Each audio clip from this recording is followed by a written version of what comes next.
2 মাস পর বাপের বাড়ি যাইতেছি। এবার যদি কোনো আকাম করছো না, এবারে ঘুমের মধ্যে গলা টিপ্পা মাইরা ফেলাম। চিনছো না মনে এতদিনে? না না, আমি কোনো অকাম করবো না, ঠিকঠাক মতো থাকবো। মিষ্টির প্যাকেটগুলো ভালো করে ধরো, একটা যদি পড়ছে একেবারে খবর আছে। না না, পড়বো না, আমি ঠিক মতো ধরছি।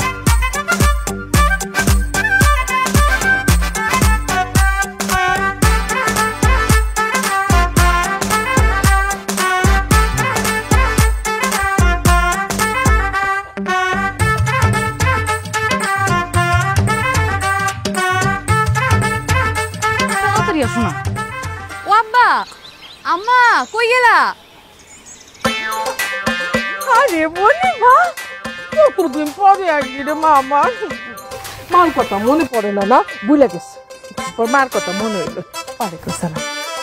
সাথে দিকে আসি না আম্মা, তুমি তো জানোই ঘরের মধ্যে কত কাজ থাকে, আর সব কাজ আমার একা করা লাগে। এই যে তোমার জামাইটা দেখতেছো না, ভাদা ইম্মা একটা দাঁড়ায় আছে। কি হলো, দাঁড়ায় আছো কেন? মিষ্টিগুলো দাও ভাবি রাতে। মিষ্টিগুলো সবাই হাতে হাতে দিয়ে দাও। হ্যাঁ, কি ব্যাপার, মিষ্টির প্যাকেট এরকম হালকা কেন? মিষ্টি কি আছে? খুলে দেখো না কি আছে।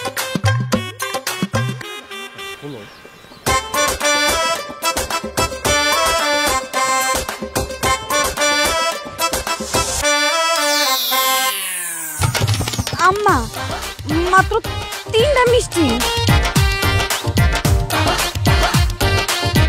কি ব্যাপার, আমরা তো বাড়িতে 4 জন মানুষ, তোমরা কোন আনতেছো 3টা মিষ্টি আনলা? কই দেখি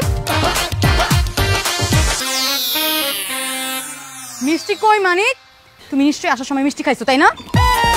সত্যি করে কও। ওই জিভে পানি পড়ছিল তো, পরে একটা একটা করে খাইছি। তোর মিষ্টি আমি সারা জীবনের লেগে খাওয়াইতেছি। দাঁড়া। কি কি খুঁজে মাইয়া? আব্বা আমার বাসান, আপনি কোন ডাইনি মে আমার মাইরে লইবো। ওখানে আমার মার মিষ্টি কিনলে সব মিষ্টি খাইয়া খালি প্যাকেট নিয়ে কেউ শ্বশুর বাড়িতে আসে?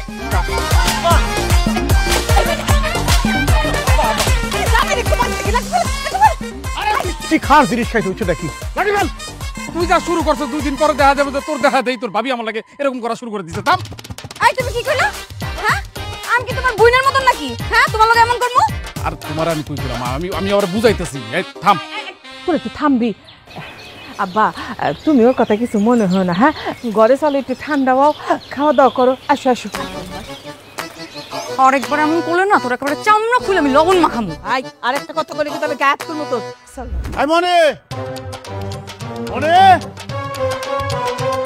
আরে কি হইছে? মনে মনে করে চিল্লাইতাছেন কেন? তুমি চুপ করো। আই মনে,